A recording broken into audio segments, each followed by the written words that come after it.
Hi, and welcome to this installment of Frank and Mary here in Northborough. If you haven't seen this show before, my name is Art Bergeron. I'm an attorney at Marrick O'Connell.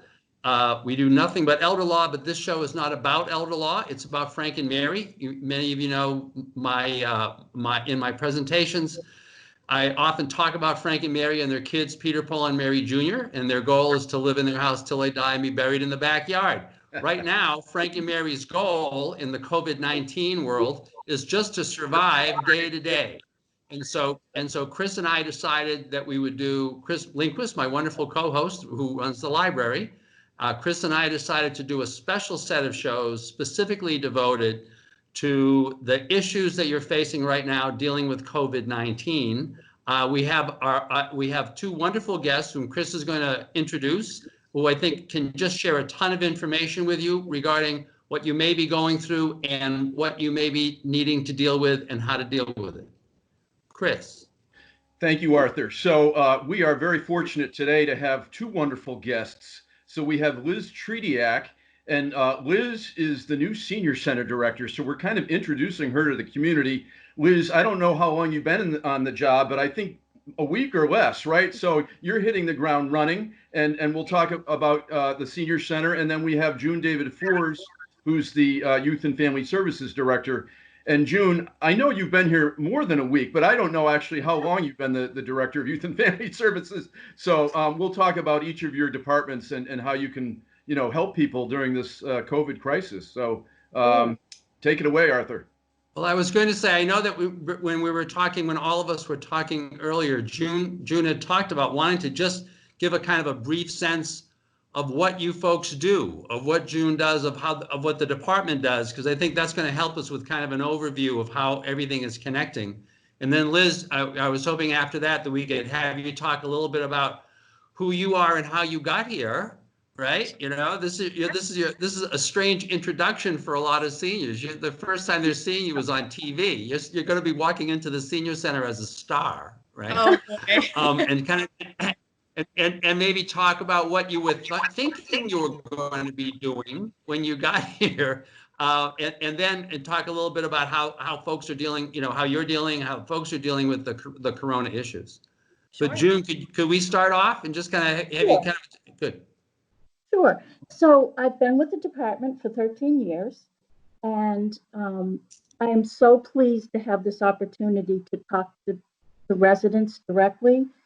Not just about what we're doing around the COVID-19 outbreak, but also in terms of our ongoing programs and services. I would like to say first that our mission has never been so important as we work in collaboration with other town departments in our community partnerships to identify current issues in the community and work together to create programming to address that. So I wanted to start off with that. A lot of our services that we do on an ongoing basis are also relevant to right now. So we provide counseling, we provide in-school counseling for families who can't get to our office. We provide case management, helping families get into housing, to find food resources, fuel resources. We provide the fuel assistance program, and we do a lot of referral and information. So we get calls. Last year, we got over 500 calls from residents, and we referred to them over 1,000 different social services. So that's an important piece too. So before I get into what we're doing in particular right now, the main thing I want to stress is if anyone has a question about anything, to please call us. Even though our buildings are closed, we're very much open to the public via telephone or email. So please do not hesitate. There's no question that is not important. And what's the best number to which they could call? Sure. And by the way, I just want to point out for folks watching from home, June's home looks a lot like her office. That's because June actually lives now in her office. She's there all the time, so you can always reach out to her. So June, what's the best phone number? Sure, it's 508-393-5020. And it's being transferred to my phone. So please be patient if you have to leave a message. If I'm on the other line, I'll get right back to people. But the main thing for them to know is they're not just dialing a random machine. They're actually calling your phone number, and Absolutely. you're gonna get back to them. Absolutely. That's a big deal. So Yes. can we talk to Liz for Chris? Of Can we course. talk to Liz for a few minutes? Sure. Do you think? Let's Okay. hear from Liz. Hi. So Liz, yeah. So it's just so that people can pronounce it. Is it Liz Tretiak? Tretiak. Yep. Tretiak. Okay. People are gonna have to get used to this. You know, this is part of learning. And so welcome here. Thank you. And where did you come from? You don't look like you are like an ancient Council on Aging director. You look like a pretty young Council on Aging director. So where did you come from, and what were you thinking you were going to do before COVID-19 showed up? That's a very great question. So I actually was a COA director in the town of Littleton prior to this. And then prior to that, even worked at Bay Path Elder Services, which is our local aging services access point for almost 10 years. And Arthur, I don't know if you remember, but you interviewed me about 6 years ago. Oh my God. That's a long time ago. Was this, did we do it here in Northborough? Did we do it in another town? It was at Hudson High School, and we talked about the Mass Health Frail Elder Waiver. At Hudson. Well, you know, this is showing my age, you know, as well as the status of my memory, right? So you've come into what's really a vibrant senior center. So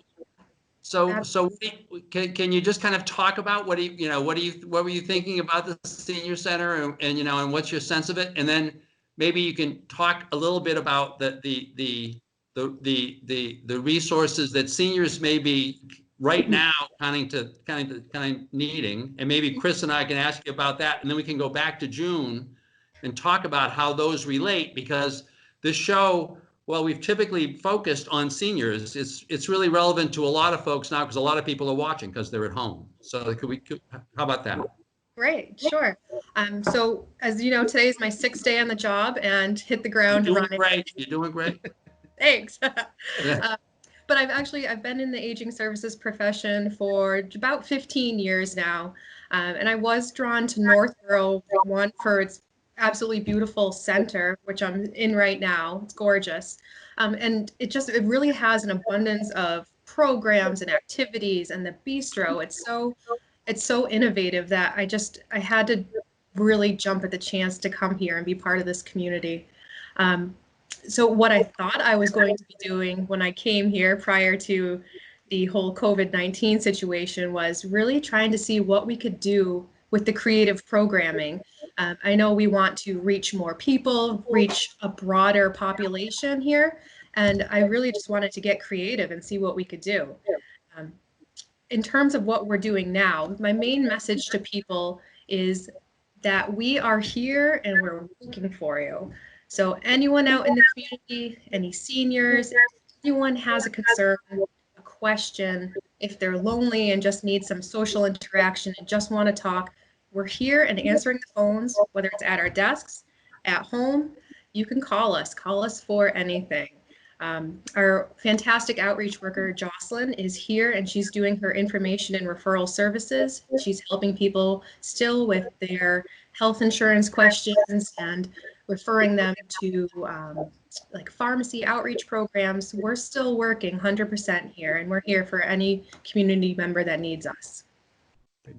That's pretty terrific. And by the way, I just want to ask you, as we asked June, so if someone is calling, first of all, it sounds like if someone isn't picking up, that isn't because it's going into the ether. Someone will call them back soon because, right, people are paying attention to it. But what is the number that they should call? It's 508-393-5035. 393-5035. And by the way, to both Liz and to June, we'll both our Dana Volk, our wonderful producer from here at Northborough Cable, will put both of those numbers up on the show, so they'll get the number as you've talked about it, but also at the end for people who want to call. Chris, I know because you just do so much work with that's involved with the senior center. Can you got any particular questions to Liz regarding kind of what she's doing and where she's going? Yeah, Liz. So I just wanted to say, I mean, you're filling big shoes. Kelly Burke did an outstanding job, and obviously, you're coming in on kind of the shoulders of a giant in the sense that she really developed, built that building and developed a lot of the programs. So I know there's a lot of momentum going, and obviously you want to keep that going, and we're just thrilled to have you on board. So, and the library definitely works with the senior center. We look forward to working with you on a number of programs serving the seniors. So a couple things and kind of food related. So we interviewed Christine Alessandro from Bay Path Elder Services just a week ago. I'm sure you know Christine. Yeah. And she said that the Meals on Wheel program is still up and running. They don't have as many volunteers at the moment. I think they're down about 80% of their volunteers because of the crisis, but they're still doing meals delivery. And are you involved with Bay Path as well? Sure. Bay Path is a great partner to us, and I know they're still delivering their meals to our clients and helping us with any food resources for anyone who needs it. We have our local pantries who are still assisting residents as well, and there's help out there for people who need it. Great, great. And when June talks about being able to call just in order to have somebody to talk to, you're saying that you folks are comfortable with that, because I think that's a big piece of this. And of course, for seniors, maybe for everybody, but certainly for seniors, you hit so many people. They'll say, "Oh, I don't want to bother you. I don't want to be a burden," right? And so unless they've got a particular reason to call, they may not even think about calling, just in order to hear your voice. So for the people who are watching, you get to meet her right now. This is a great time to call. Liz is just there. She's not like buried at the bistro, she's not running from hither and yon. This is a good time to just chat, you can just talk. Right. But to have that, right. To have that ability is a wonderful thing. June, can you talk about, if you don't mind my asking, or Chris, your other questions for Liz? I had a question for June. Go ahead. I'm so interested about Liz's background, and I'm sure we'll find out more. Where she is from originally. Are you a Massachusetts native? Are you from the area? Do you have family, kids in school, or just biographical information? That's sure. Yeah, I actually grew up in the far, far western part of the state in Lee. So exit 2 on the Mass Pike, pretty much Albany. I moved out to this area like 10, 12 years ago. I'm a current resident of Berlin. I have 2 small children, 1.5 and 3, and not old enough for the school system yet, but we've set up our little homestead here in Berlin, and I'm 3 miles down the road from the senior center. Fantastic. They're 1.5 and 3? Yes. You look, and you're in the office right now. Yes. Right? So what are they, how are you handling that? That's going to be tough. Multitasking. There's a great quote that says when you're a working mother and you're juggling all these balls, you have to just know which ones are glass and which ones are plastic. And a glass one, you got to keep the glass in the air, and plastic, if it falls, like the laundry, sometimes it will fall. That's great. That's great. Now, can we go back to June and ask a little bit about a couple of the programs that you talked about? Among other things, June, you were really also talking about folks literally just being able to call you. If there's a with a whole variety of problems, and in that you've actually there's a real social work component to the work that you do. You're not just referring people to other sources. You're actually trying to help people figure out how to deal day to day. Exactly. And I'm sorry? No, I was just going to ask you to talk about that. Sure. So one of the things I see happening right now is we're a very small department. There's myself full-time, And then I have a part-time office assistant and a part-time clinician. And so even though we rely on other organizations, we make referrals, there's a lot that we do in-house. So what I've seen recently is our collaboration with our partnerships has become magnified. So for instance, Northborough Helping Hands in town is a great group of volunteers that do the medical equipment loan program, they do the holiday program, and they have an emergency fund. So for instance, recently, we've had 2 families call. One of the parents have gotten laid off, and it takes a while to get on unemployment. So they were getting behind on their electric bill. They were due to be shut off. And so I made a referral to Helping Hands Emergency Fund, and they brought the bill up to date. That's huge for these families. So I can't stress enough the importance of our partnerships. We're also going to soon be meeting with the Interfaith Clergy Association and talk about what we're all doing and pooling our resources. The Northborough Food Pantry continues to stay open, which is amazing. They're doing it in a safe way, but I know a lot of our clients really depend on that. So groups out there are really stepping it up, and this sense of volunteerism is not new to Northborough. You know, I don't know how our department would do it without all of their help, because it maximizes what we can all provide to residents. That's great. Great. Yeah, that's a pretty comprehensive summary, right? And it is interesting as the 2 of you are talking, because I was recently reading a poll. I was reading some stuff in the Times, because they were talking about folks' reactions to kind of what is happening right now, right? Mm-hmm. And some of the reactions really are different among seniors. There's a greater kind of concern for the urgency of this, because of course you've got among seniors a greater sense that this could kill me, you know, although it affects a whole broad, you know, a range of people, right? But among seniors, most folks are retired.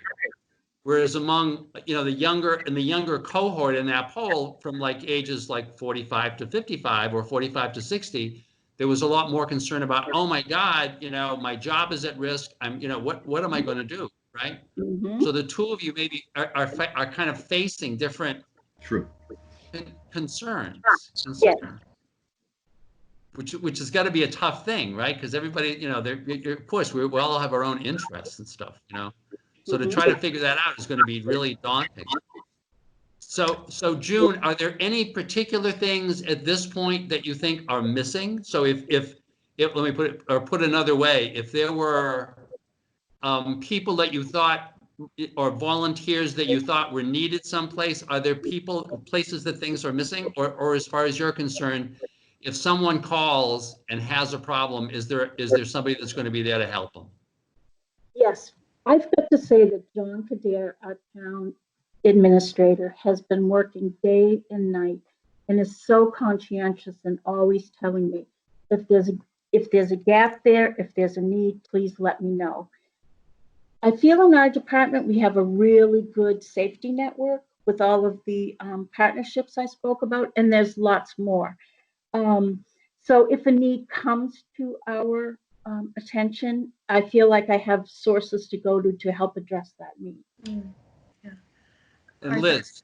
Yeah, I just wanted to say, I've only been here a week, but I already feel that the interdepartmental collaboration, the police, the fire, town administration, involving June's department, senior center, it really does feel like this is a team effort and we're going at this together. And that's the only way that we can, you know, continue to serve people in these crazy times. In difficult times.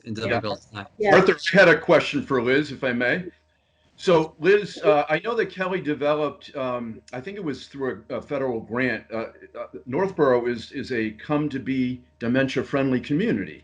Mm-hmm. And I know it's with 2 other towns, and I think Hudson may be one of them. I forget the other town, but were you familiar with that program before? Yep. Yep, Okay. absolutely. I was at Bay Path when that was first established, so I was familiar with the whole process.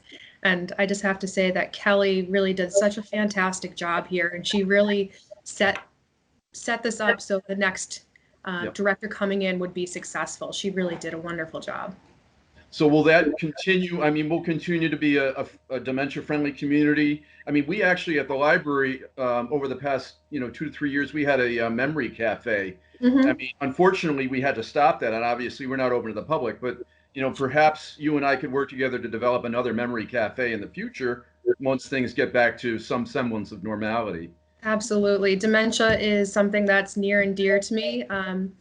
Personal experience with it. And my last Council on Aging that I was at right before I left to move on established a new grant to do a dementia, a year-long initiative supporting caregivers caring for those with dementia. So absolutely, it's something really close to me that I am passionate about. Terrific, terrific. That's Thank you. good. And one of the things that you can you really benefit from, I think, is that experience you had with Bay Path, right? Oh, Bay Path was such a leader in this, has been such a leader in this area in terms of developing these programs. mm-hmm. And I know you folks the folks at Bay Path worked really closely with Kelly Burke and Christine and Janice Long over in Hudson, and my friend Trish Pope actually here in Marlborough in terms of really kind of doing some of the initial spade work for that program. Right. It was really innovative. Now, are you getting any, I'm just curious, are you getting any calls that are related to folks who are kind of trying to deal with this, who have dementia at home? Because boy, that must be tough. I'm trying to imagine dealing with somebody who is a little confused anyway. Mm-hmm. How exactly do you explain all of this to them? I know. I'm sure it's a huge challenge for people right now. I personally haven't fielded any of those phone calls, but I know our leader for our dementia group here, the Daybreak, is calling regularly, checking in with the caregivers, making sure that everyone is doing okay and providing those resources.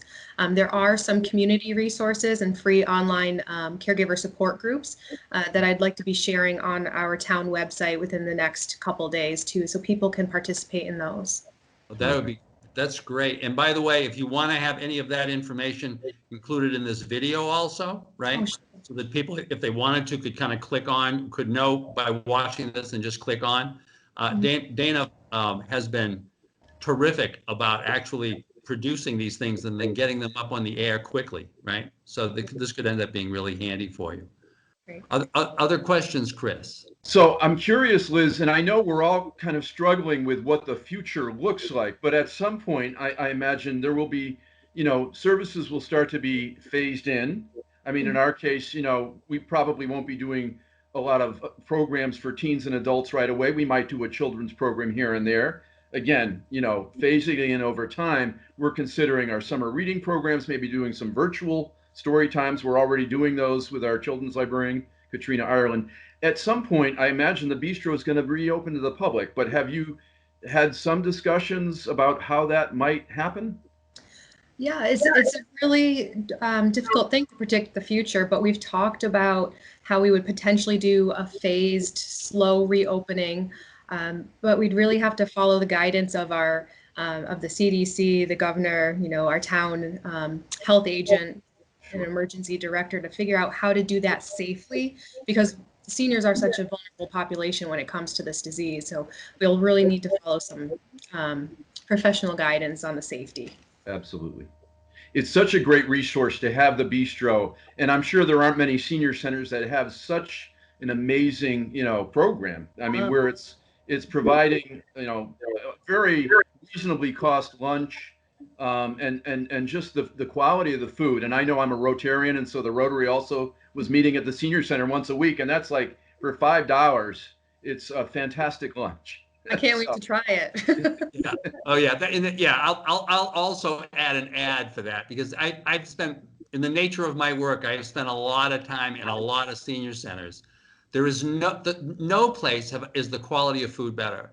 No, I think once again, that was something that Kelly was really focused on also, that she said she realized that this notion of the bistro being even more than a purveyor of food, but like a purveyor of like good food and a place where literally you could as a senior eventually start saying, well, I'll see you down at the senior center. It's like, I'll see you down at the senior center for a cup of coffee, or I'll see you down at which is a wonderful thing, a wonderful feeling to have about a senior center. So food's really, so once, I know you're the director now, but the chef, so we recommend the chef highly, right? Don't get rid of the chef. Yeah.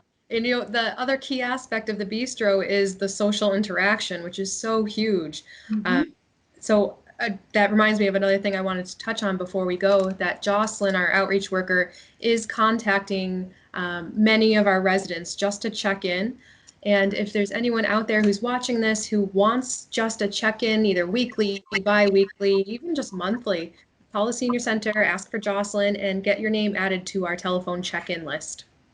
Great. So she literally will that's a service of the senior center. You'll just check in with folks. Yep. Fantastic. Just provide that social interaction that you wouldn't normally get here. Right.